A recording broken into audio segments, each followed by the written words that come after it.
All right, welcome back. In this extremely exciting segment, we're going to calculate the direct labor, rate, and efficiency variances.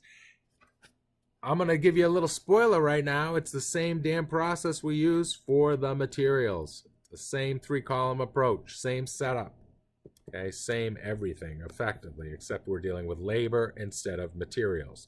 So here we have Glacier Peak again. They have 1.2 standard hours per parka at $10 an hour. Those are their budget numbers, and then they actually work 2,500 hours with a total cost of $26,250 in order to make 2,000 parkas.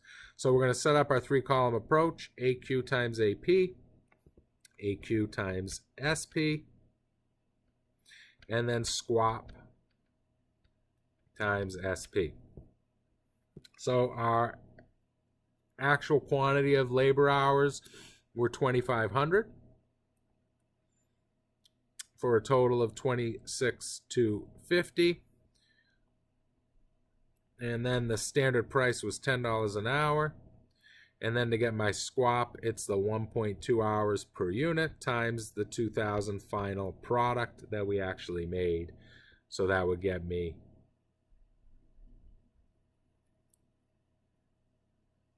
$2,400.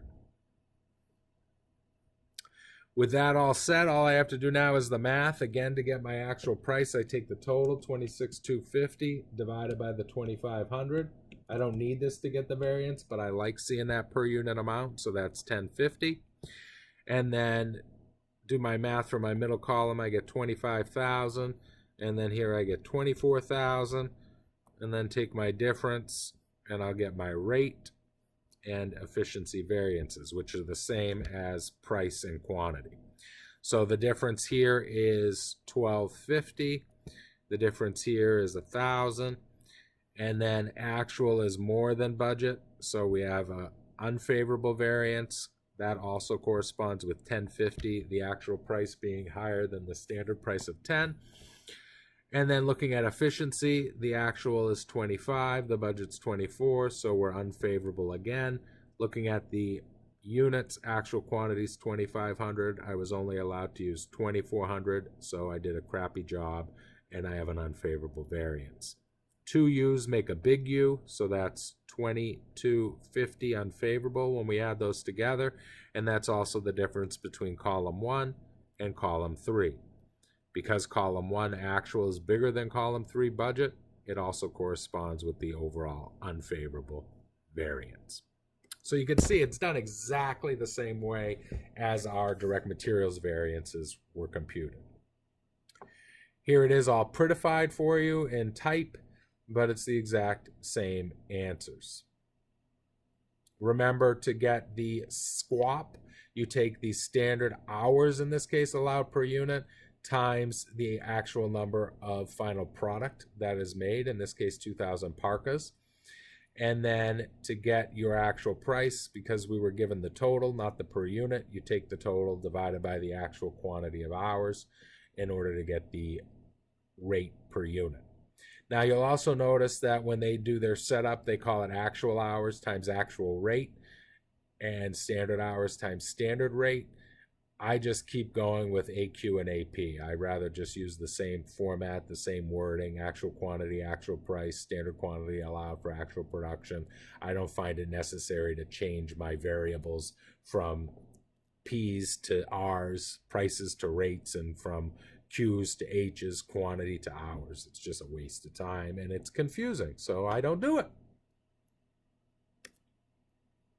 Here it is done algebraically. Notice too, they like to change the variables. So this is really just, instead of actual hours, it's the same as actual quantity, and these are the same as prices, actual price and standard price. So don't let them make it more complicated than it really needs to be. And by them, I mean the authors of the textbook. It's the same formula, the same format. Tomato, tomato. Price, rate, quantity, hours. It's all the same.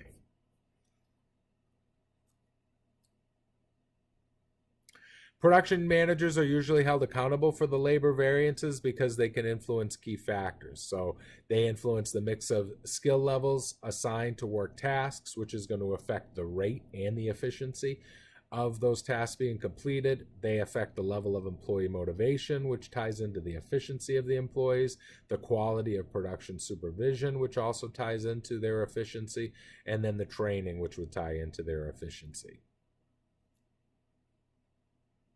The labor variances are not all controllable by one person or department. So the maintenance department manager may do a poor job at maintaining equipment, and that in turn could increase the amount of time needed to produce one unit utilizing that equipment, which would have a negative impact on the labor efficiency variance. Likewise, the purchasing manager could purchase crappy raw materials, which would result in an unfavorable labor efficiency variance because it's going to take the people more time to put the units together using inferior goods. So the bottom line we're trying to get across here is that just because you have a rate or an efficiency variance doesn't necessarily give you the full picture as to why that variance exists.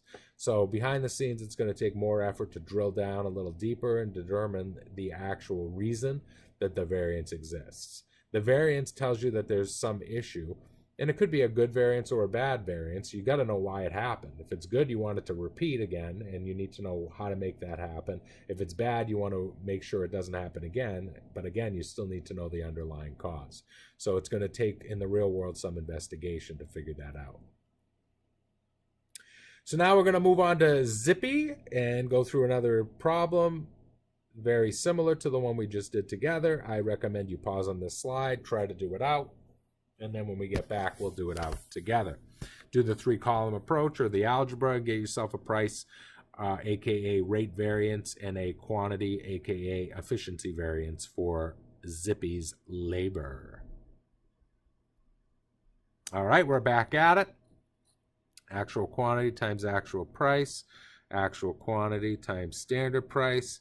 Standard quantity allowed for actual production times standard price. Same process. So it says 1.5 hours were allowed per Zippy, so that's going to be part of my squat. And then at $12 an hour, that's my standard price. Last week, 1550 hours were worked. That's the actual quantity. We're looking for the actual quantity of hours because we're doing a labor variance. And the labor cost total was $18,910.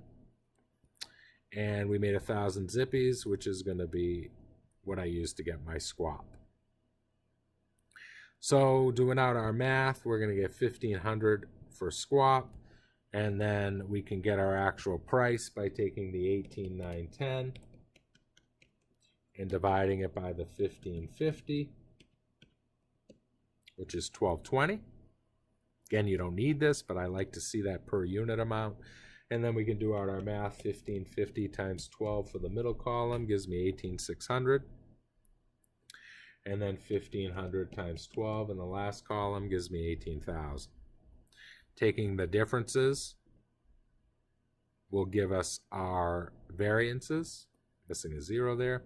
So we have, it looks like 310 for our rate variance, and we have 600 for our efficiency variance. Favorable or unfavorable, I spend more than budget, so that's unfavorable. The price, $12.20, is also higher than the standard of 12, also corresponding with unfavorable.